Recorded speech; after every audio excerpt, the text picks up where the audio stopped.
Hello lovely people, how are you all doing today? I hope you're well, I hope you're somewhere warm. It's gone cold again today, hence I was going to wear my lovely deep dark pink jumper today. Remember I was saying a few videos back about clothes being grey and navy and black at this time of year. Let's have some colour. So I was going to put some colour on today, but it's too cold.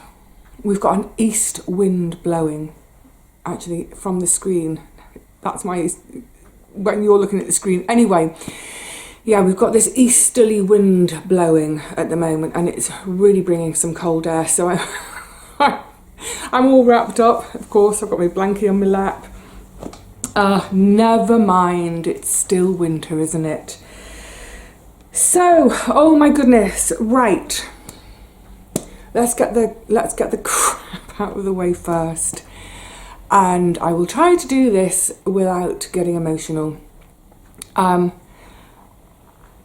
kicking myself. I knew I shouldn't have gotten all excited about the house move. I've said all along, it isn't over until you've got the keys in your hand. And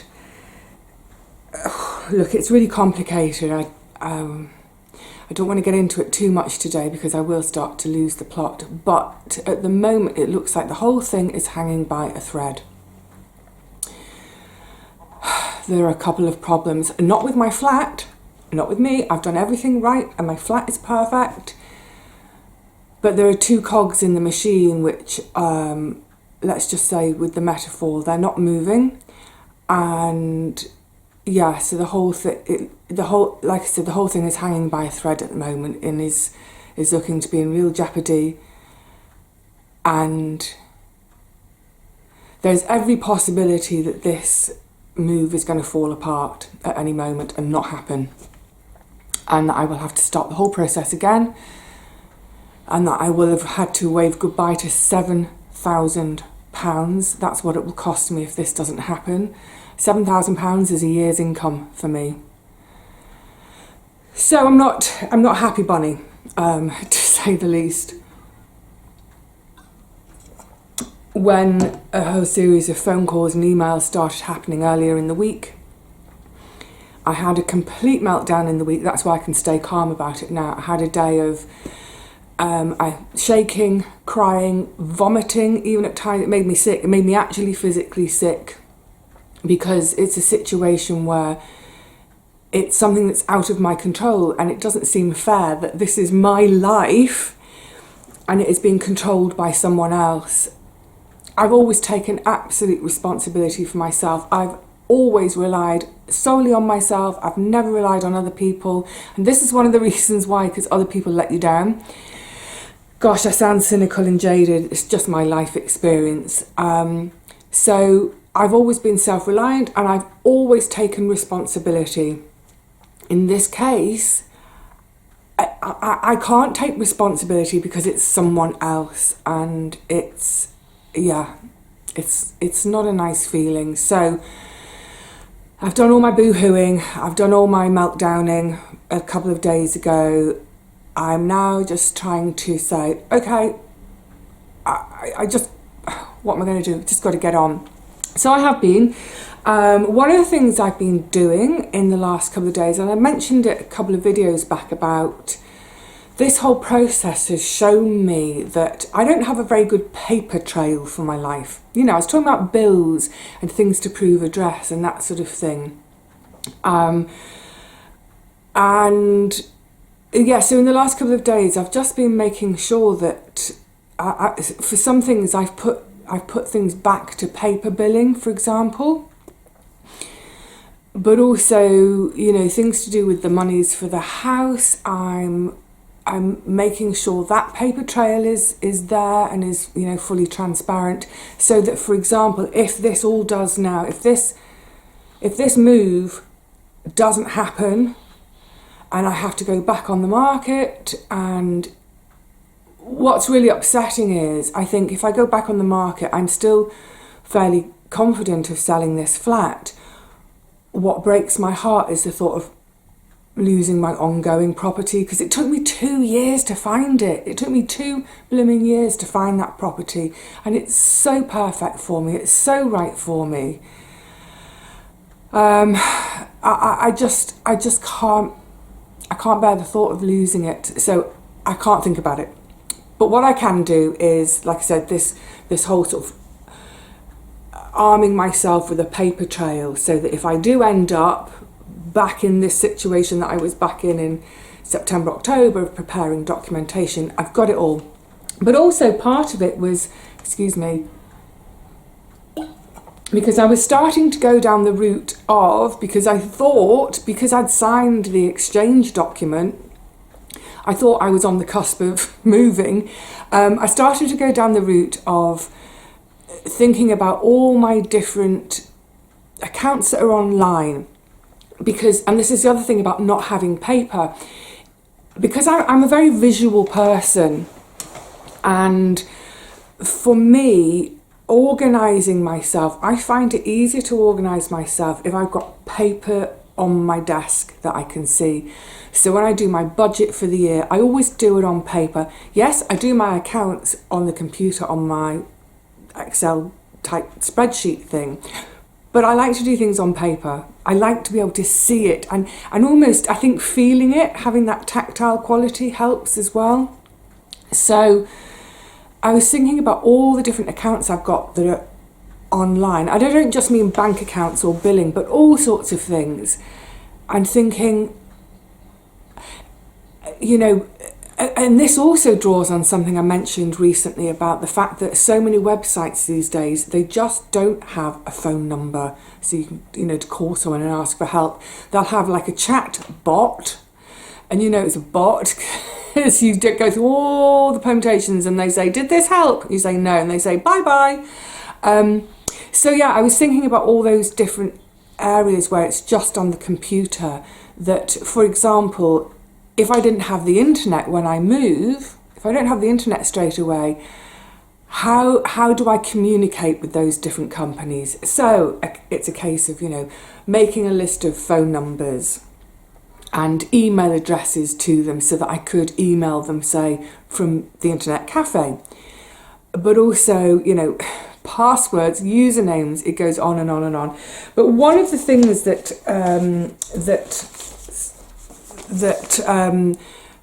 came up as part of that, and I've got it here reminding me, and I've actually just done the last stage of it this morning before turning the camera on.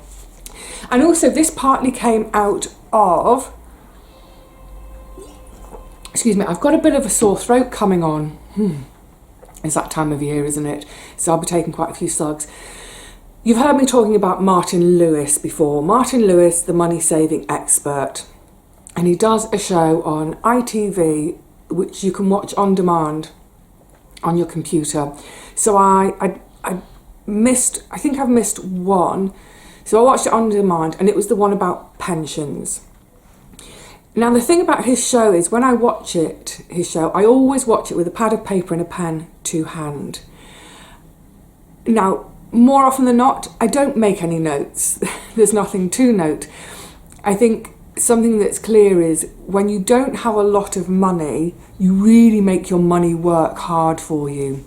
You really think about it and are really careful with it. So over the years, I have, you know, trimmed the fat, as it were, and I get the most out of the little I've got.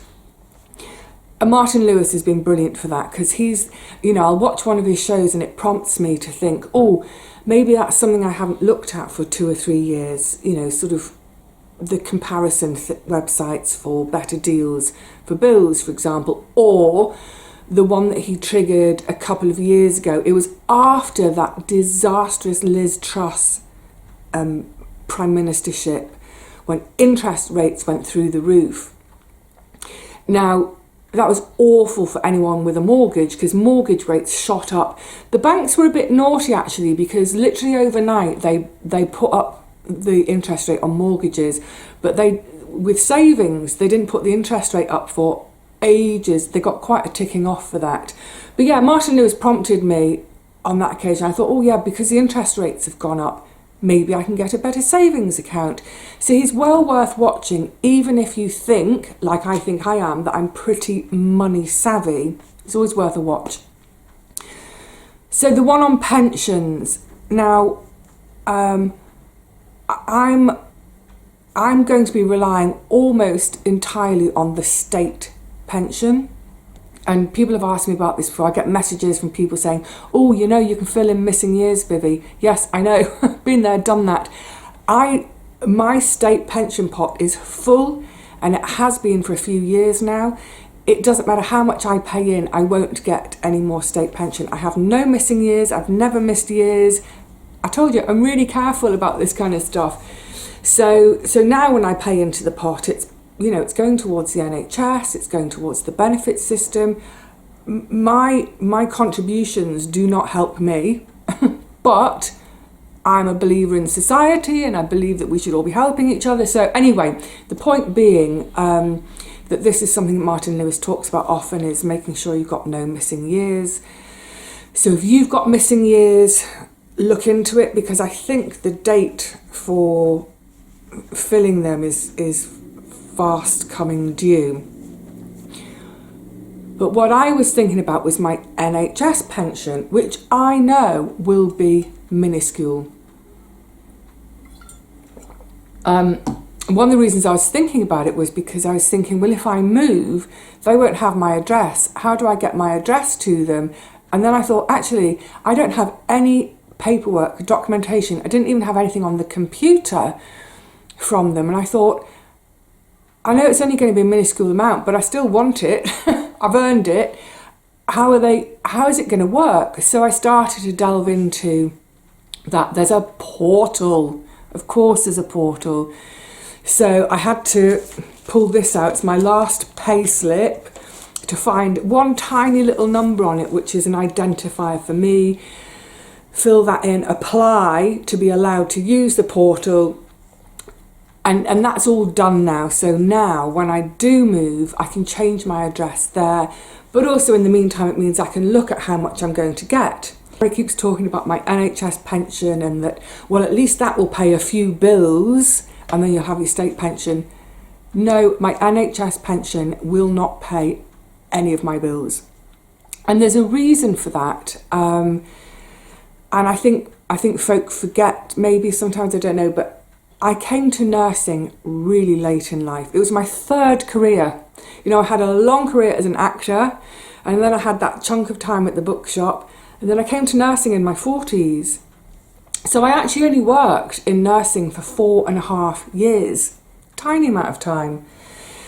And of that time, for the first 3 and a bit years, 3.5, just over 3.5 years, I didn't pay into the pension scheme. I couldn't afford to, because I was paying back my loan. And the reason I had the loan, I had a private loan. I remortgaged the flat.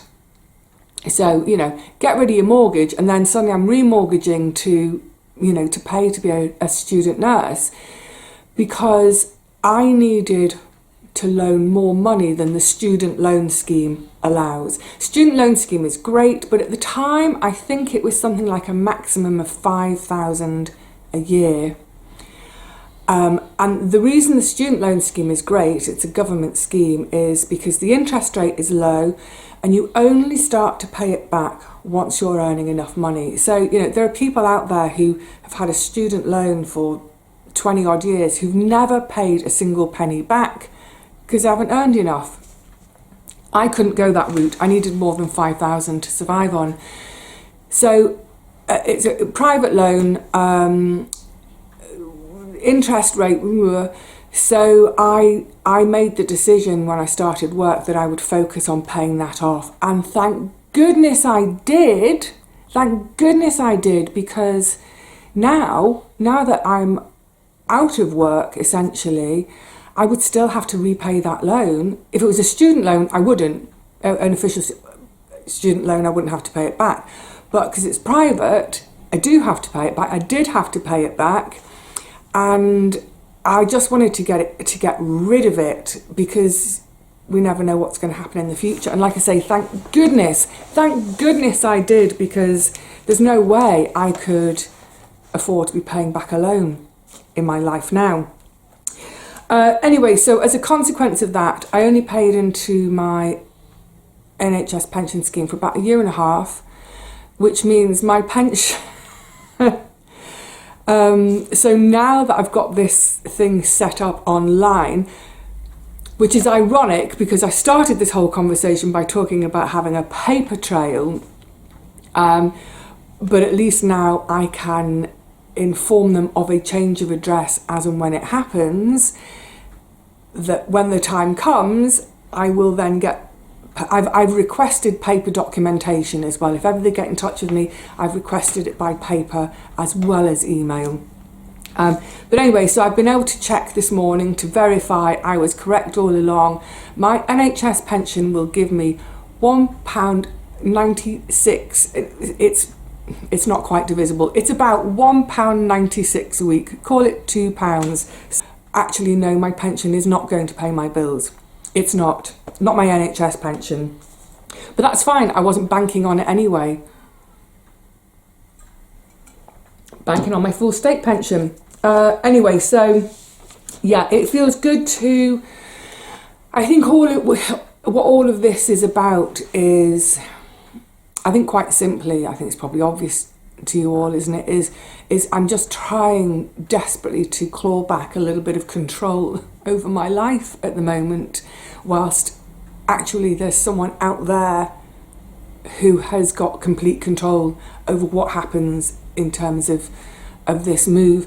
And the reason I talk about this sort of idea of they've got total control is because if I can't move out of here, I can't have knee surgery. It's as simple as that. So it's not just about moving out and moving to a new place. Yay, that would be lovely, my little dream home. But it's also about in the future, because knee surgery, that's another thing to clear up. I know a few people have been confused, thinking that like literally the minute I've moved, then I will have surgery. No, that's not what the move is about. The move is about getting ready now for that in years to come, maybe in 10 years time, I don't know. I don't even have a referral at the moment, which means I'm not even on a waiting list. So yeah, let's just clear that one up today as well, that knee surgery is not imminent, and I'm trying to do things for myself. Oh, this is a segue. I love it. I love an accidental segue. I'm trying to do things for myself to improve my situation, and I think I am a bit, in order to, delay that, or, just not need it quite so urgently. So the reason I'm saying it's a segue is New Year's resolutions. How are yours going? I always say that I don't make resolutions, but in a way, I kind of always do think about, maybe I should tackle such and such a thing this year, or maybe I should try harder at this, or maybe I should forget that, and that sort of thing. And as you know, I've talked about, I'm not going to talk about it today, but things like my sleep routine, the eating routine, having 3 set meals a day, getting back to having breakfast again. I haven't had it yet, I'll have it much later. It's only 10 o'clock in the morning for me. So yeah, how are yours going? And sorry, what I meant to say is that, yeah, my brain's a little bit all over the place at the moment. There's a lot, there's a lot going on up here at the moment. So I don't call mine New Year's resolutions, because actually some of these things I started to put in place last end of August, beginning of September. There was one thing, I know it was the 28th of August, I made one decision, right, jettison that. Anyway, so for me it's been an ongoing process, and with a few more resolutions, for want of a better word, added in at the beginning of this year. And if it weren't for the house situation, I'd be really, really bouncy, because things are going really well. I'm really happy with how all of that stuff is going.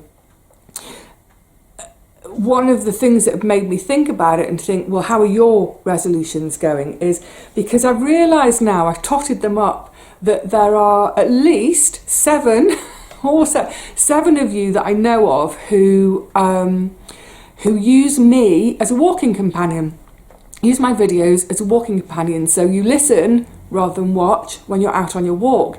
And 2 of those women, I know because they've been in touch to tell me, excuse me, it's part of their New Year's resolution, is to get more exercise. And so what they've been doing is they plug me in, and pretty much all my videos are anywhere between sort of 35 and 45 minutes. That's a good chunk. So they plug me in and they go off for a walk, you know, a good paced walk. They've got something to listen to. They're doing their exercise. They come home, get on with making dinner or whatever it is. So I love the idea that we're doing our resolutions together somehow. And seeing as I put a video out every 3 days, you know, especially if you're just getting back into exercise, you know, formal exercise, if it's been a while, then yeah, why not plug me in every 3 days and go for a brisk, a good paced walk for 35 to 40 minutes. Brilliant. I love that idea. So thank you to those of you who, I know folk have mentioned it on Facebook and in comments, but to those couple of you who got in touch and told me specifically that you're using me as a sort of exercise companion. I need to get the exercise with you, don't I? I'm doing enough running around. What else? Oh yeah. Oh yes, this is great too. Fenton. Do you remember, you might not, I mentioned in videos back in September, maybe it was, that I get a regular delivery of something. It's not frequent, but it's regular, but every couple of months or so. And I have this fantastic delivery guy called Fenton. I love it. I open the door and he's there with his big beaming smile. He's great. But the reason I mentioned him last time was because he'd opened the door and he wasn't smiling. And I was like, straight away, I was like, oh my goodness, are you okay? What's up? And he told me at that stage that his mum had had some kind of cardiac event. She was in hospital. He was worried about her. I've had 3 deliveries since then. So the next time I had my delivery, obviously the plan was, I was going to say to Fenton, how's your mum doing? Open my door, it's not Fenton. So I've got a new driver called, I think he's called Ivan. It wasn't Fenton.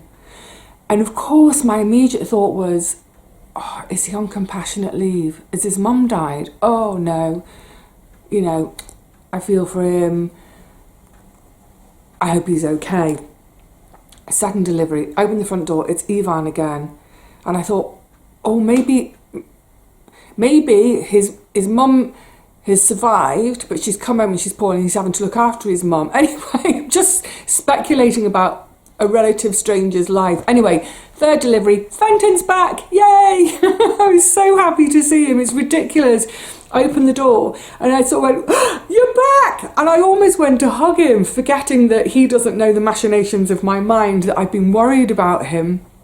And he was like, smiling. I said, how's your mum? I haven't seen you since your mum was in hospital and I've been thinking about you and worrying about you. And he said, oh, thank you, sweetheart. Anyway, she's fine. She's absolutely fine. Fenton's back. Yeah. I told him I've been a bit of a silly goose about it, but because I explained to him, I said, like, literally the last time I saw you, your mum had been taken to hospital, and then I didn't see it for my next delivery, so of course I thought the worst. Let's not think the worst, let's try and think the best. So yay for Fenton. Oh, and also what's back, I know loads of you will have realised by now, because there will have been a couple by now, but our gorgeous Richard, he of Richard and Paul since 2017, that's contractual, you know. Richard is back doing lives again on Friday evenings. I think the plan is to do them on a Friday at 6 o'clock. So If you weren't watching their channel all those years ago, when did he do all the lives? Well, it was before the pandemic and lockdown, because I'd been watching him doing his lives for about a year or so and really enjoying them. And that's how we ended up, we got chatting privately, and that's how we ended up becoming friends. We had our first physical meetup in 2019, which is how we then became the social bubble during lockdown. Thank goodness I had them as my social bubble. But anyway, so it's been quite a few years since Richard has done regular live shows. So hop over on a Friday night to their channel and join in. And live shows are always fun, aren't they? Because I think we, the viewers, because I'm a viewer in that scenario, it feels like we get to really take part in it, because we can add our comments as things go along. And then the creator gets to respond to our comments in real time. So it does feel it feels even more communal than just a video with comments underneath it. I know people keep saying to me, oh, Vivi, you should do a live too. I might try again. My broadband speed is supposed to be faster now than I've ever had. So maybe it would support it.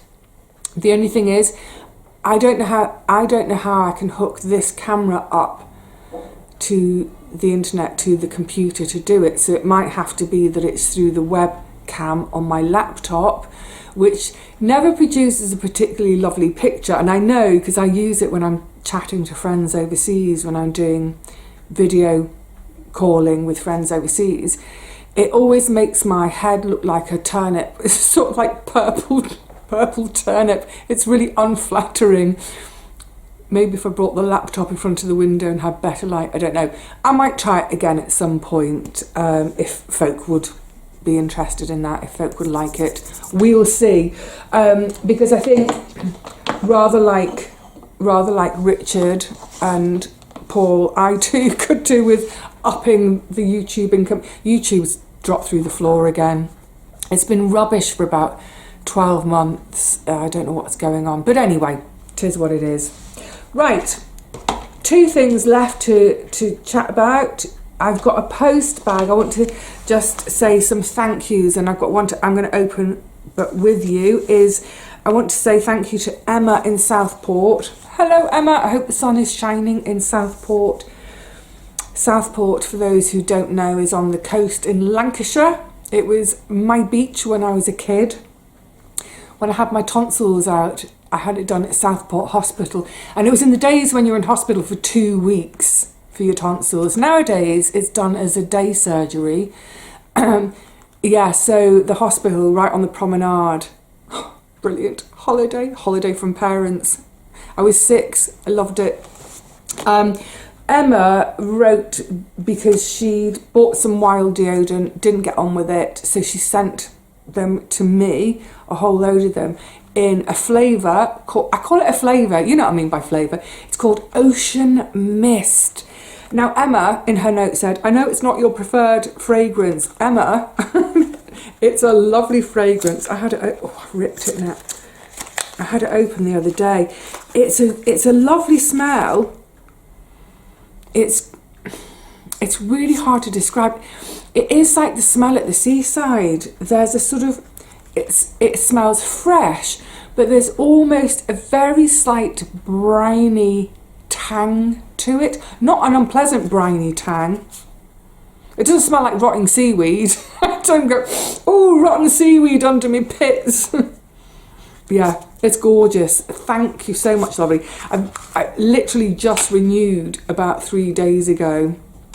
What have I got on at the moment? I think I'm wearing Thunderstorm. But my next one will be Ocean Mist. Emma, thank you. I think with Emma's, I had a couple of others for Christmas. I did a bulk buy from Superdrug when they had the candy floss on offer, and I did a 4 for the price of 3 or whatever with Holland and Barrett. I've got a year's supply of deodorant now. Great. I was looking, I think I've got a 2.5, maybe even 3 year supply of shampoo bars Please don't anybody send me any shampoo bars. I'm good for about, I reckon, yeah, 3 years. They last so long. Such great value. That's what I wanted to say. I was going to say quality, value. So the other little quick thank yous. This is, I'm getting ready to turn around to put cards up. Such a cute card from Polly. Isn't that lovely? Polly, thank you so much for getting in touch. She got in touch because, and there's a little letter inside it, which is just for me. Polly got in touch because it looks like a pot of flowers on my bureau. She bought something from my shop and she was writing to let me know she's received it. She's delighted with it, but she bought it for a very specific sentimental reason, and she told me the sentimental reason, and it was so lovely. So I am chuffed, Polly, that I happened to spy that thing one day and think, oh, I'll have that for my shop, and actually showed it on camera and you saw it and you've got it. So all that lovely sentimental attachment, you've got that. It's gorgeous. Then I've also had, oh, where's my hanky? I've got an itchy schnozzle. This lovely one from Gina. Oh, it's called Enjoying the View by Hannah Coleman. Isn't that lovely? It makes me think of that walk that Richard and Paul do. Oh, what's it called? I can't remember. It's in the Cotswolds. And also Gina sent me a load of stamps. Brilliant, thank you. I was going to say, with the move coming up, that will be particularly useful, but actually, well, we'll see. And in fact, if this all does fall apart and I have to start the whole process again, having large letter stamps will be brilliant, because I'll be gathering documents and sending documents again, won't I? So thank you for that. But the reason I wanted to mention the card, I loved it. I kind of went, oh, we are daft about our animals, aren't we? Let me find the bit that I'm trying to... Where's the bit? Oh yeah. She's talking about her hens. She's got chickens.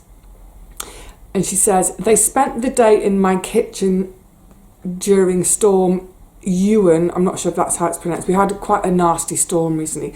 During Storm Ewan, as their pen got blown into my kitchen door.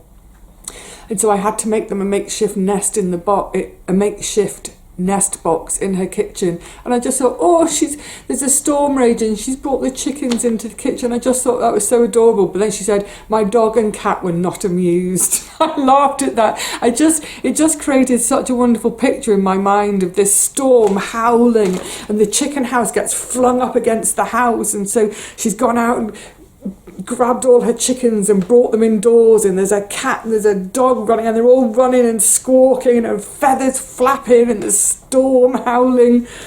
Yeah, it put a great image in my mind. Thank you, Gina. Thank you so much. I'm going to bump Sarah and Ian along. Ooh, not completely out of the way. What do you think of that? Oh, honey, lovely. I love having cards. So sweet. Oh, I was going to try and keep this a bit short today. And then we got this from Ireland, and I noticed a couple of lovely stamps, and they're the old-fashioned stamps that you have to wet to put on, not the self-adhesive stickers. Great, I can soak those off and add them to my stamp collection. So, also from Gina. Are you the same Gina? I didn't put two and two together. Are you the same Gina? Anyway, so I opened it, and I know that she works for this animal rescue place. This is in Ireland, called Pause, and it's a little calendar. I thought, oh, that's lovely. And I saw the note, so I haven't gone any further. Just a little something for your new house. I thought you would like it, especially December. So I promise I haven't looked yet. Look at the way the dog, look at the way he's sitting sunbathing. Oh God, animals are so funny, aren't they? Right, I won't go through the whole thing with you, but I'm just going to go. That's so funny. I love it when they kind of sit like, yeah. Oh!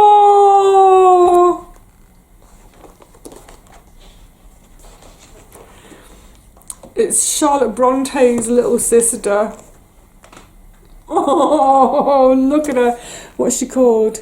Shikari, or he, could be a he. Oh, be still my beating heart.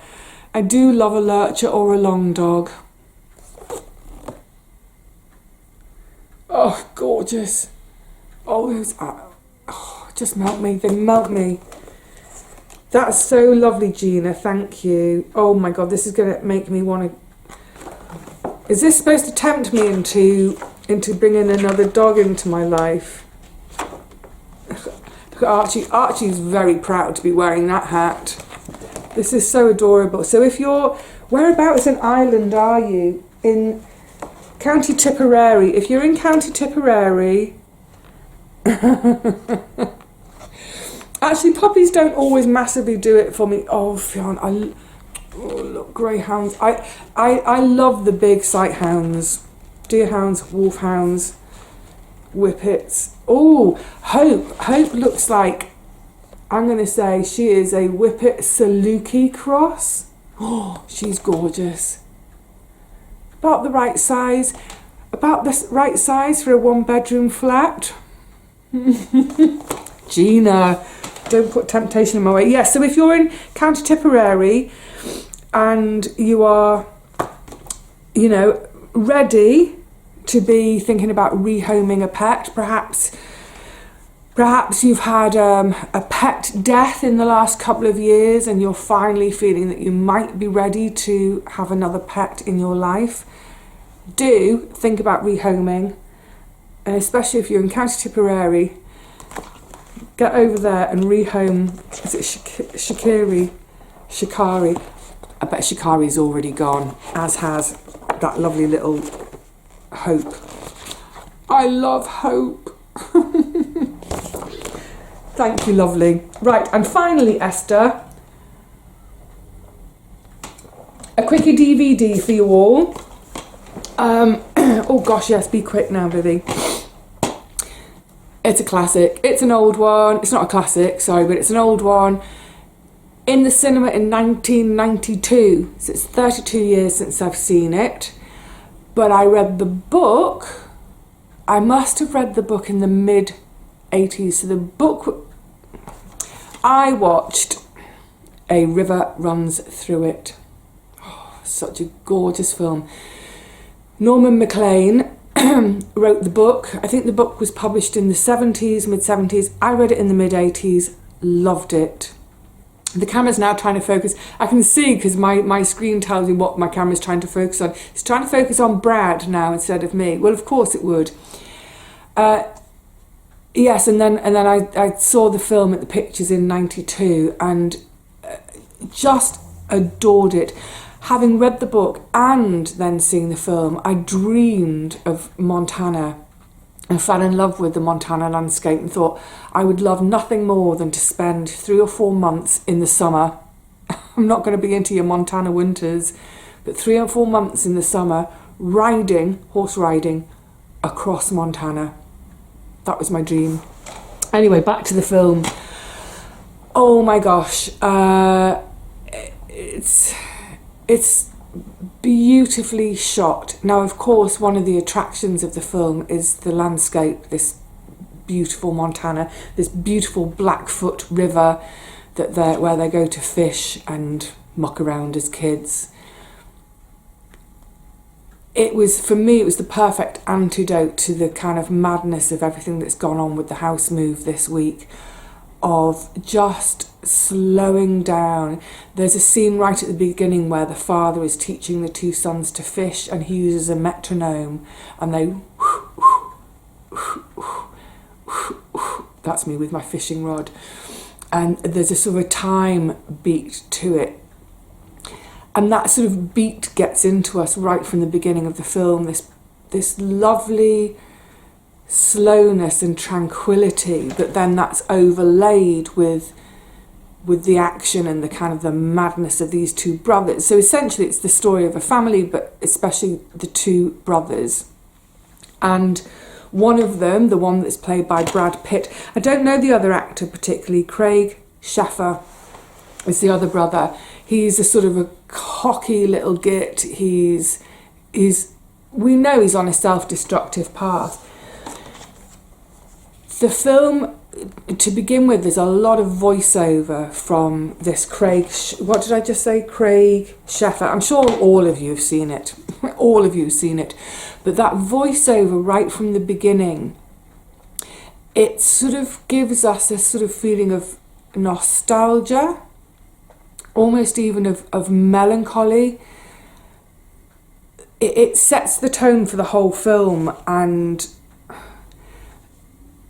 there's something about the words. There's a poignancy. It feels like there's a poignancy and an importance to those words, which we have no idea of at the beginning. We do by the end. But it sets us on this course of feeling like we want to hold on to each moment. Each moment is so precious. And there's sort of the denouement moment. I get emotional talking about it. There's that denouement moment where the two boys have grown up, they're grown men now, and they go for a fishing trip with their dad. They go back there with their dad. They've all continued to fish, but they fish individually. But they all go to the river that day as the three of them. And the sort of, I'm not going to call him delinquent. He's not a delinquent. He's just a cocky little so-and-so. He catches the biggest fish of his life, and they pose for a photo. And it's even said in the film that this is a moment, this is the most beautiful moment. So there's that's what I take away from the film, is this sense of really allowing oneself to feel those moments, to see and feel those moments, and to somehow hold on to them. Because I'm going to get emotional again, because in the chaos around, it's those moments that sustain us. It's those moments which keep us full of love. And here's really emotional stuff. It's those moments which keep us optimistic and keep us civilized and sane and full of love. When there's all that, whether it's political chaos in the world or even chaos in one's own life, holding on to those precious moments, those beautiful, perfect moments, to keep us sane and to keep us human and to keep us as loving, compassionate people. Oh boy.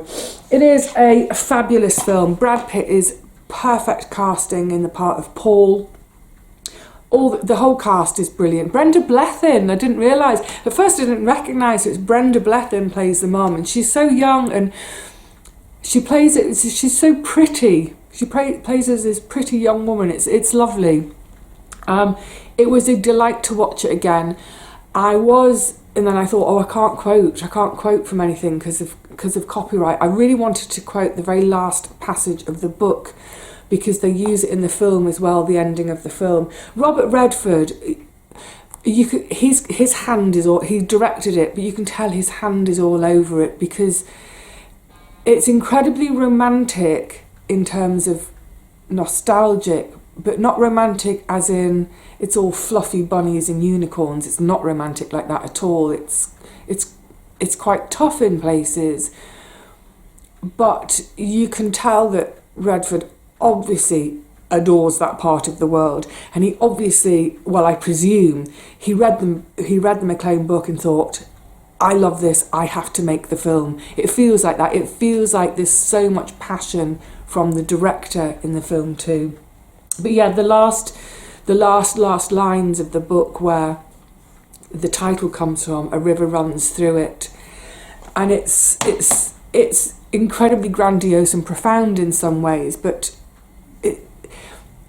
in a way, it's sort of saying, you know, the river was made by the flood, and the rocks that are under the river have been there for all time, and under the rocks are the words, and they've been there for all time. It's a sense that all of this has been here before us and will be here after us. We are just this brief moment, a brief moment. So let's jolly well try to make the most of this brief moment. It's gorgeous. I feel really emotional. Good grief! I think I need to watch some cartoons again, don't I? I've got a Studio Ghibli lined up for myself. Right, this was meant to be shorter. It's not. I'm just looking at the clock. I think it's heading for 45 minutes again. Pop it on. Go for a quick walk. I'm your exercise companion. Exercising with Vivi. A whole new series of DVDs. All right, lovelies, thank you for hanging out with me today on this really quite chilly day. I've had the heating on for a couple of hours and it's still... So I need to get up, move around a bit and all that. I will see you all really soon, I hope. I'm not sure what we'll be doing next. It does feel a little bit like... everything's a bit up in the air and life's on hold a bit at the moment, but I'm not... I don't want my life to be on hold. I want to keep being. I want to keep living. So, yeah, I don't know what it will be for the next one, but I will see you there for that soon. In 3 days, hopefully. So until then, please be well, everyone. Stick at it with your resolutions. If you're feeling that you're kind of the novelty of... you know, this great start you gave it at the beginning of the new year, if you can feel yourself sliding backwards towards your old habits, your bad habits, just remind yourself what you set out to do at the beginning of the year. What was it you wanted to achieve? Just keep reminding yourself of that goal. And if you've had a couple of slip-ups along the way, that's okay. We're all human. Just say to yourself, you know what? That was a slip-up. Put it behind me. Get back on with it, and get back on with it with that same level of commitment that I had in week 1 of January. How long ago was that now? 6 weeks, 7 weeks ago? Yeah, just get back on the horse. All right, lovelies, until the next one, cheerio.